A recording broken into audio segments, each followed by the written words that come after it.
حرکت ہو رہی ہے، جو احتجاج ہو رہا ہے، جو ٹرینوں کو جلایا جا رہا ہے یا ریلوے اسٹیشن کو توڑا جا رہا ہے، اس میں بھی مسلمانوں کا ہاتھ ہے۔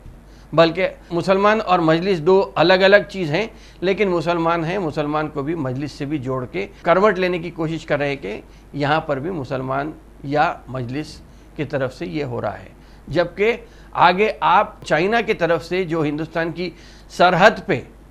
یا ہندوستان کی سرحد میں چائنا جو داخل ہو گیا ہے، جو 65,000 کلومیٹر کی تک ہندوستان کے علاقے کو چائنا اپنے کنٹرول میں لے لیا ہے، اس پہ کوئی بات نہیں ہو رہی ہے، اور جو لوگ حفاظت کرنے کی بات کر رہے ہیں ان پہ بھی اب ڈنڈے برسائے جا رہے ہیں۔ کس قسم کی حکومت ہے اور ہندوستان کو کس طرح چلانا ہے یہ اب سنبھلا نہیں جا رہا ہے، تو کہیں نہ کہیں پھر سے اس کو مسلمانوں کی طرف جوڑنے کی بات ہے۔ رہا سوال مسلمانوں کا، مسلمان تو اپنے نبی حضور اکرم صلی اللہ علیہ وسلم کی شان میں گستاخی پر پرامن احتجاج کر رہے تھے، ان کو بھی آپ وہاں پہ پولیس کے ذریعے یا بلڈوزر کے ذریعے ان کو پریشان کرنے کی بات ہے۔ لیکن ہمارا ایمان یہ ہے کہ جب کبھی اللہ کے رسول، اللہ کے نبی، جو پیغمبروں کے اوپر جب کبھی ان کی بے حرمتی ہوتی ہے تو اللہ تعالیٰ اس پہ بہت زیادہ غصے ہوتا ہے، ورنہ تو اللہ تعالیٰ کی نافرمانی تو مسلمان کرتا ہی ہے، کہیں نہ کہیں ہوتی ہے، اور اللہ سے یہ امید بھی رکھتا ہے کہ اللہ تعالیٰ کہیں نہ کہیں جب 70 ماہوں کی محبت رکھتا ہے وہ اپنے گناہ کو معاف کر دے گا۔ لیکن جب رسول کی بات آتی ہے تو اللہ اس پر یقیناً ناراض ہوتا ہے۔ چاہے وہ نوح علیہ السلام کی بات ہو، تو جب عوام بہت زیادہ ان کو پریشان کرنے لگی تو نوح علیہ السلام جب دعا کیے کہ اللہ تعالیٰ میرے سے اب برداشت نہیں ہو رہا ہے، تو اس وقت نہ صرف آسمان سے پانی نکلا تھا، زمین میں سے بھی پانی نکلا تھا، اور کشتی بنا کے وہ وہاں سے سوار ہو گئے تھے۔ موسیٰ علیہ السلام کی جب بات آئی تو موسیٰ علیہ السلام کے اوپر بھی جب بہت زیادہ ظلم بڑھ گیا تھا فرعون کا، تو اس وقت بھی موسیٰ علیہ السلام جب دریا پہ اوپر پانی لاٹھی مارے اپنی، دریا دو طرف بٹ کے رہ گیا، موسیٰ علیہ السلام اپنی قوم کو آگے لے کے نکل گئے، اس کے بعد فرعون صرف پانی پہ تیرتا رہ گیا، بلکہ پانی کے اس ذریعے اس کی موت بھی ہو گئی تھی۔ تو اب آپ اللہ کے سب سے محبوب بندے کی جب مخالفت کریں گے تو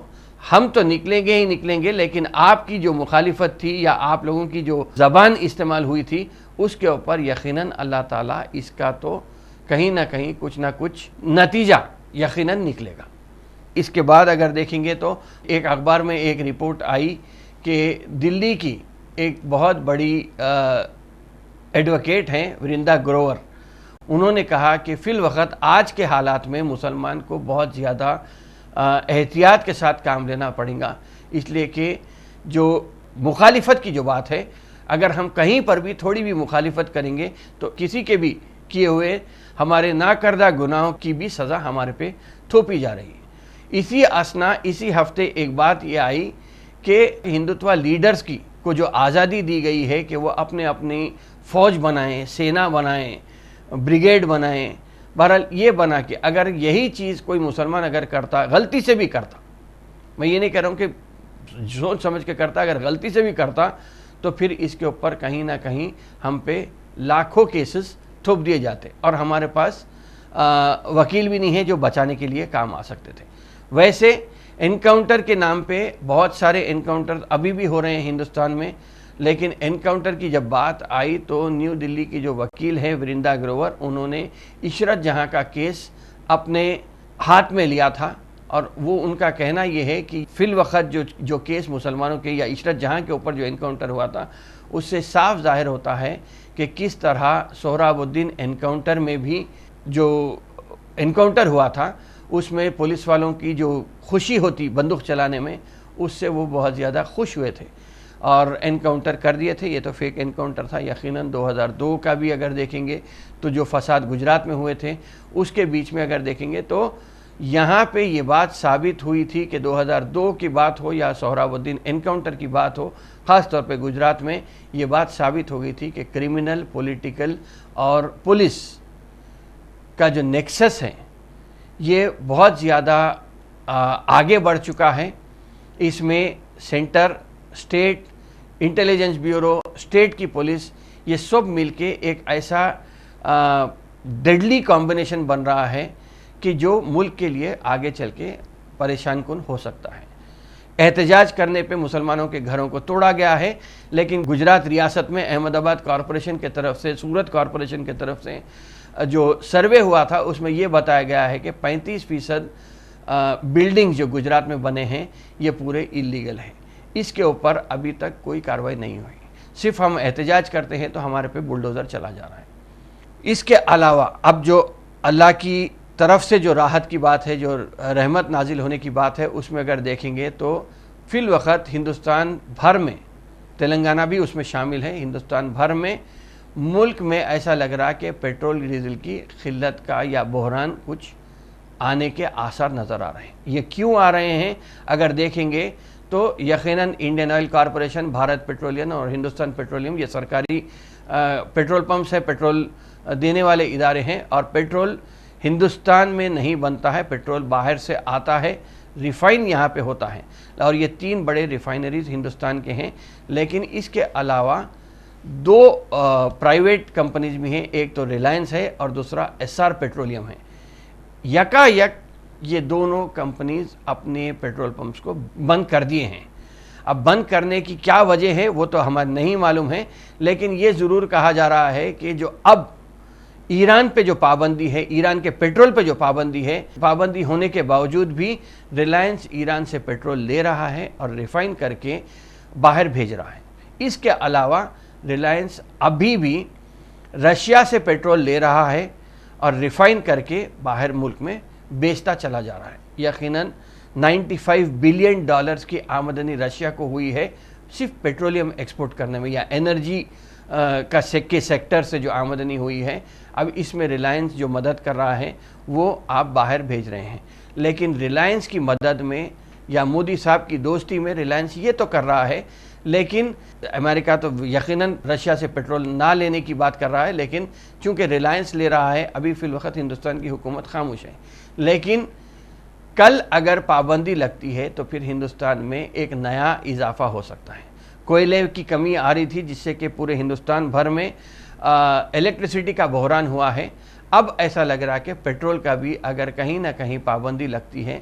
اگرچہ کہ عرب ممالک نے حضور کی شان میں گستاخی کرنے کے اوپر اپنی ناراضگی تو دکھائے ہیں، لیکن ابھی پیٹرول پہ وہاں پہ کچھ بات نہیں آئی ہے، لیکن سعودی عرب نے پیٹرول کی قیمت میں یقیناً اضافہ کرا ہے۔ تو اب اگر قلت پیدا ہوتی ہے یا مصنوعی قلت ہی اگر ہے یہ،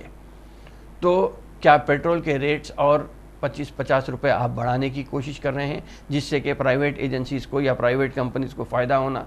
یہ بات دیکھنے کے آگے چل کے وقت ہی بتائے گا کہ کس طرح حکومت کیا کرتی ہے اور یہ کمپنیز کس طرح وہ کرتے ہیں۔ لیکن اس ہفتے جو سب سے اہم بات ہوئی تھی کہ اس ہفتے ایسا نظر آیا پورے ملک میں کہ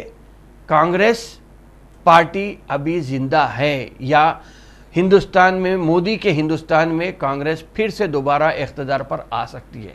لیکن نہ پیٹرول کے اوپر احتجاج ہوا، نہ بڑھتی قیمتوں کے اوپر احتجاج ہوا، نہ کھانے پینے کے جو ایڈیبل آئل ہوتا ہے اس کے اوپر احتجاج ہوا۔ صرف کانگریس پارٹی اب زندہ جو نظر آئی اس میں یہ نظر آئی کہ راہل گاندھی کو انفورسمنٹ ڈائریکٹریٹ کے آفس کو طلب کیا گیا،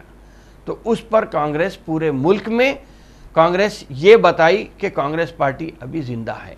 اگر بہتر یہ ہوتا کہ ان 8 سالوں میں یا کم از کم 3 سالوں میں، پہلے 5 سال تو چھوڑ دیں مودی صاحب کے تھے، دوسرے 2019 کے الیکشن سے پہلے اگر کانگریس ایسا زندہ ہوتی اور سڑکوں پہ نظر آتی تو شاید اس مرتبہ یا 2019 کے الیکشن میں کانگریس کو اقتدار بھی مل سکتا تھا۔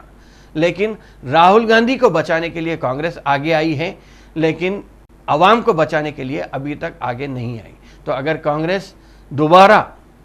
سرکار مرکزی حکومت ہو یا تلنگانہ میں ہو یا کہیں پر بھی ریاستوں میں اگر اقتدار پہ آنا ہے تو پھر عوامی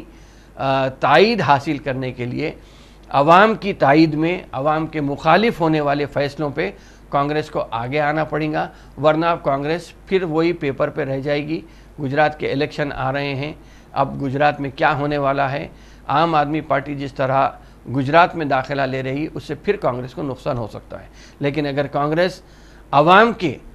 جذبات کی قدر کرتے ہوئے آگے آتی ہے تو پھر کچھ ایک ایسی چیز ہو سکتی ہے کہ کانگریس وہاں سے پھر آگے بڑھ کے پھر سے کچھ ایک امید نظر آ سکتی کہ کانگریس کو کہ وہ پھر سے دوبارہ ملک میں اور ملک کے پورے ریاستوں میں جہاں کہیں بھی الیکشن ہو پھر سے دوبارہ اقتدار آ سکتی ہے. تو اب وقت ہی بتائے گا کہ کس طرح کانگریس آتی ہے یا اگنی پتھ کی لڑائی جو